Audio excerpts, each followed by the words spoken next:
Pandian store next week நியூப்ளமும் எந்த அளவுக்கு பழனியை torture பண்ணணுமோ அந்த அளவுக்கு வந்து டார்ச்சர் பண்ணிக்கிட்டு இருக்காங்க சுகன்யா. பழனிக்கு வந்துச்சு இவளை பார்க்கும் போதெல்லாம் எனக்கு கோபமாக வருது, எதுக்காக இவ இப்படி பண்ணிக்கிட்டு இருக்கானே தெரியலன்னு வாங்க. அப்புறம் சுகன்யா வந்து பழனிக்கிட்ட ரொம்பவே தப்பு தப்பாக பேசுகிறாங்க. என்ன மீனாவும் தங்கமயிலும் வீட்டில் இல்லைன்னதும் உங்களுக்கு ரொம்ப கஷ்டமாக போயிடுச்சா அப்படின்ற மாதிரி எல்லாமோ பேசுகிறாங்க. இங்கே பாரு சுகன்யா, இதுவே ஃபஸ்ட் அண்ட் லாஸ்ட் இப்படி பேசுறது, மறுபடியும் ஏதாச்சும் தேவையில்லாத இது மாதிரி தப்பு தப்பாக பேசிட்டு இருந்தேன், அதுக்கப்புறம் நான் உன்னை சும்மாவே விட மாட்டேன், ஏன் கையாலேயே வந்து நெரிச்சு ஒன்று சாகடிச்சிருவேன்றாங்க. இந்த அளவுக்கு கேவலமாக நடந்துக்கிறேன்ட்டு பயங்கரமாக சண்டை போட்டுக்கிட்டு இருக்காங்க. அதுக்கப்புறமா வந்து பாண்டி விடிஞ்ச உடனே டே உங்கள்கிட்ட கொஞ்சம் பேசணும்னு சொல்லிட்டு கடைக்கு கூட்டிகிட்டு போகிறாங்க.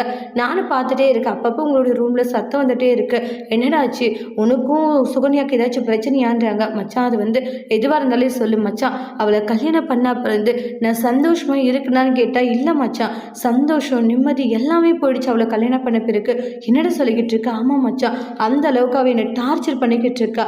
அவன் கூடலாம் ஒரு மனுஷன் வாழ்வானா சொல்லுங்க, அவள் கூடலாம் யாராலையும் வாழ முடியாது, அந்த அளவுக்கு வந்து ஒரு இதாக இருக்கா அவன்றாங்க. டே அந்த பொண்ணு அப்படி இல்லை, அப்போ நான் அப்படியே மச்சான், அவள் சொல்கிற எல்லா விஷயத்தையும் நம்புறீங்க, ஆனால் நான் சொல்கிற விஷயத்த ஏன் மச்சான் நம்ப மாட்டேங்கிறீங்கன்ட்டு பழனி ஃபீல் பண்ணுறாங்க. ஆரம்பத்தில் இருந்து அவங்க என்னென்ன விஷயங்களை பண்ணாங்களோ எல்லா விஷயங்களுமே பழனி சொல்லிக்கிட்டு இருக்காங்க. டே அந்த பொண்ணு சுகன்யா இப்படியெல்லாம் பண்ணிச்சா, இதுக்கும் மேலெல்லாம் பண்ணா மச்சான், அவள் கூட நான் உங்களுக்காக அட்ஜஸ்ட் பண்ணி வாழ்ந்துட்டுருக்கேன், ஆனால் இனிமேலும் என்னால் வாழ முடியாது, ஏன்னா மீனா அரசி கூட இவங்க கூட எல்லாம் கொஞ்சம் சகஜமாக பேசுகிறாளே அவள் ரொம்ப தப்பு தப்பாக பேசிட்டு இருக்கா அப்படின்ட்டுலாம் சுகன்யாவோட விஷயங்களை சொன்ன உடனே அதெல்லாம் கேட்ட பாண்டியனுக்கு ரொம்பவே கஷ்டமாக போகுது. அதோட இந்த ப்ரெமோவை முடிச்சிருக்காங்க. இனி வரக்கூடிய பேசல என்ன மாதிரி ஒரு டோஸ்ட் வரப்போகுதுன்ட்டு வெயிட் பண்ணி பார்க்கலாம். தேங்க்யூ.